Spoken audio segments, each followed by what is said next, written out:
Hello everyone, this is Coach Aaron here. Welcome to another video, tactics video, reading my middle game tactics book. And we're now on the 8th problem. And here it's going to be white to move. And white's going to utilize this exposed black king to now get a tactics combination and start playing. Notice that white is down an exchange here. When we count the material, we see that white has an extra knight and black has an extra rook, and black also has an extra pawn as well. So in effect, white is down a piece material wise. So when you find yourself in these types of situations, we need to look for really strong tactics, and that's what white's going to do in this case. And so the first move here, I'm just going to go ahead and play it, is bishop to c3. And the author gives this as a good move. And again, this is going to take advantage of this exposed king, like I said earlier, and also put all these pieces under pressure here on the diagonal. Of course, our white knight's going to move at some point, and then that'll leave the black rook here pinned up against the king. So we're going to utilize this diagonal against the black side. So let's see how it continues. Black's going to try by playing queen takes on f6, the knight on f6. So already black understands the material has to be given up here in order to stop losing material, but we're going to see this doesn't really help. Rook is now going to take on f6, bringing the material home, and now king takes the rook on f6, and the rook is now still pinned, because even though now the king is defending the rook, which is good, we have a defender, I think maybe black is hoping to get the other rook in here coordinated and maybe try to hold this. But it's difficult for a rook, a bishop, and a pawn against a queen. It's usually losing most of the time. But let's see how it continues. After king takes on f6, queen's going to play now to d4, putting pressure on the rook, now threatening to capture next move. So black now has to defend with rook to the rook on a to e8, seeming to buy a little bit of time, but white does have this really nice move, and it ends the game right away. It's queen to f4. Queen f4 check. And now the black king has to move to a square where it's going to lose the defense of the rook. Notice that if we play something like king to, and here, I'm sorry, the author just has that white wins. So, and the reason is because if the black king plays to e6, now we've just interfered with our defense, and so we just lose the rook here. And this is going to be a winning endgame for the white pieces. Like I said earlier, the rook and the piece just usually are not enough to combat a queen. And actually, and also because we have the bishops here, canceling each other out, it's a queen against a rook, so it's a major exchange up for the white side. It's only a matter of time before black gets into a hopeless endgame. So let's go back and show here, and then of course any other move is going to lose immediately. Same thing, same idea. King to e7 is going to interfere with the defense. King dropping back to either of these two squares on the g file is going to drop the rook, because we're going with the bishop first. And so there's no exchange possible. You're just going to be up again the major exchange.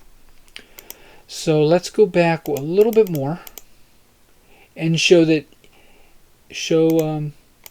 the queen takes. I don't think there's any other move. Maybe even if the rook was to try to come over, you've got your knight can just take the rook, and I think that's going to be a winning line, because let me just show it here.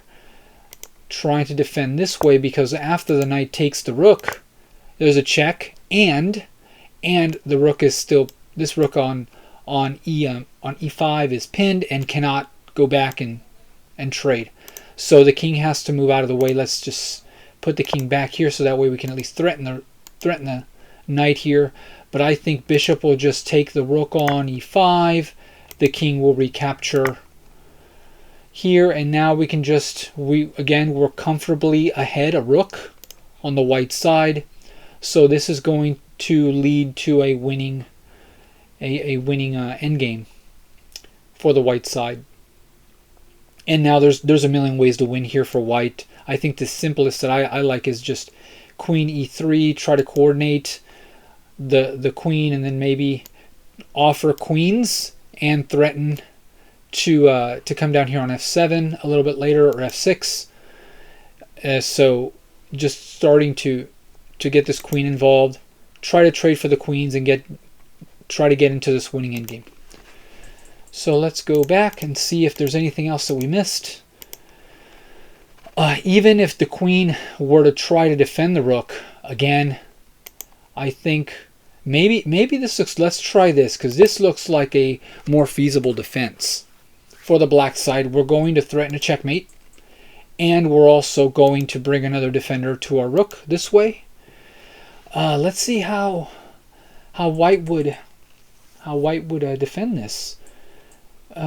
We do have knight movings to h5, or e8 would move with check, exposing an attack here.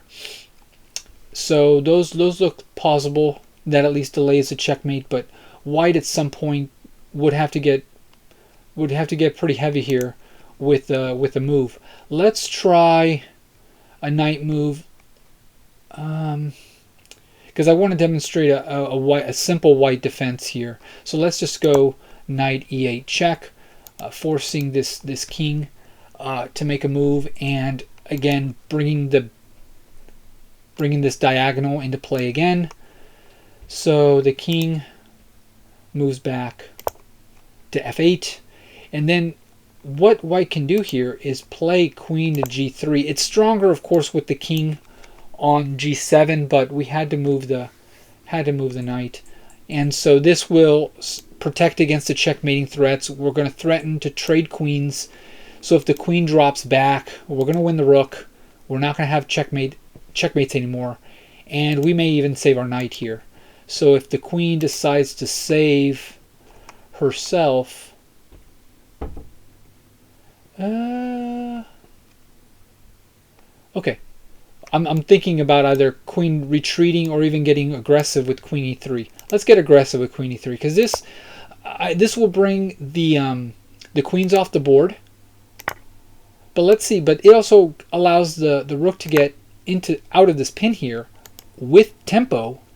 But I think that the bishop can just regain the tempo with bishop to d4, hitting the rook now. The rook will retreat, I guess, back and take the knight.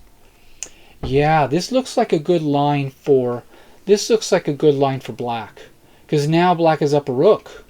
So this might not be so probably we have to look for a stronger move, and I think it might just be not moving the knight after queen g5, because this was the other thing that I was considering, just playing the queen to g3 right away. And so that way either black is going to trade queens or is going to, oh yeah, we got to trade queens or retreat, and that's not really a solution for us, for black that is. So let's trade queens, because now white would have to re-exchange, but not so fast, because now we get this retort, knight h5 check, again discovering the pin again on the rook. We're checking the king, and we're going to bring back the knight to capture the queen. And so let's do both things. Let's break the pin on the rook, but unfortunately this leaves the rook undefended, because we don't have king to f6. Notice the rook and the knight both cover that square. The knight retreats and captures the queen, and now, well, this does buy black the opportunity to save the rook, but maybe we have enough here. I'm not entirely sure. We're going to have to get a little bit, yeah, well, black has to get creative here in the defense. let's move the rook out of the way. If we get aggressive on e3, we're gonna run into the same tempo move, and we're gonna have to end up retreating anyway. So we don't want to waste tempo moving our opponent's pieces to better squares.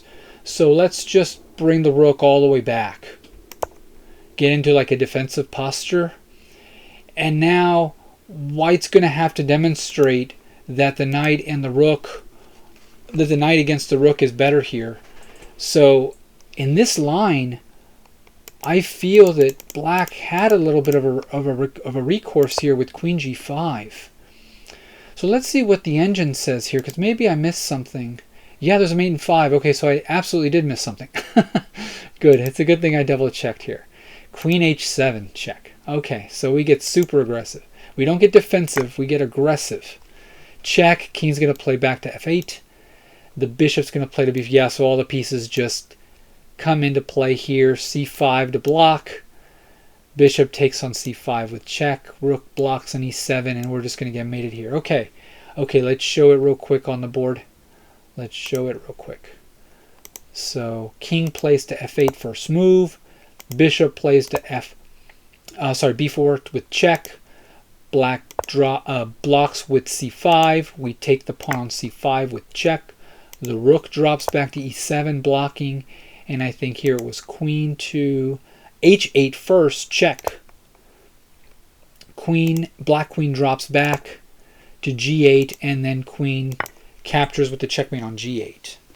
Wow, so that's a line that I would not have seen right away over the board. It might have taken me some time to find it, but it would have been a line that I would have had to not be so fixated on the material and the diagonal.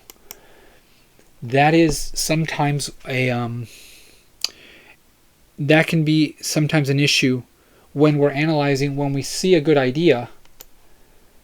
The advice is, when you see a great move in chess, you find a great idea, you look for a better one. And here, the better one after queen g5 was to now attack and shift the focus to h7. Check, because the queen was defending that square from the h file, but once we move over on g5, now there's attacking possibilities. So, outstanding problem. It had a couple levels of complexity, but even though, I mean, look, sometimes your opponents are going to look for the best defensive moves, and you've got to find the best counter moves. So very nice problem. I'm going to, let me just promote this variation, because it looks like that might give white some problems if you're not aggressively minded here, as I was starting out. Okay, so I'll leave this one at that. I think we covered the main ideas in this problem, but we began it all with bishop to c3. And so thank you so much for watching. Stay tuned for more videos. I'm going to keep reading my Middlegame chess book. Thank you so much, and we'll see you on the next one.